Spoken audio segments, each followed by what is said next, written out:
প্রথমে রিভার্স আপনি ভালো করে ভালো করে আমি তো জানি না। দেখেন রিভার্স ঠিক আছে, এখানে রিভার্স কি ঠিক আছে?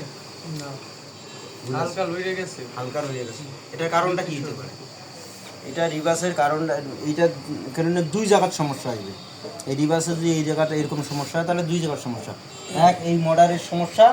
দ্বিতীয়ত এই যে এইটার পরে এখানে একটা করে নাট আছে, এই জায়গায় নাট আছে, এইটা লড়ালড়ি করে, এইটার কারণে এই দুই সমস্যা, এইটা সমস্যা হবে। তারপরে কতক সময় দেখা যাবে যে স্প্যান্ডেলে নাট লুজ থাকার কারণে একটু আপ ডাউন করে, এটার কারণে। এই তিনটা কারণে কিন্তু কর সমস্যা, তাছাড়া অন্য কোনো সমস্যা নেই। এখন এইখানকার সমস্যাটা এটা মেশিনের সমস্যা, এটা সমস্যা।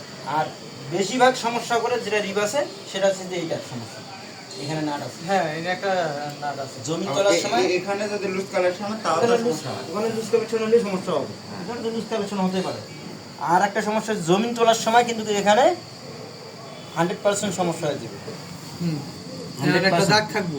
100% দাগ থাকবে, হয় ডিজাইন বেশি কাটবে এক সাইডে, আর যতই আপনি অরিজিন চেক করেন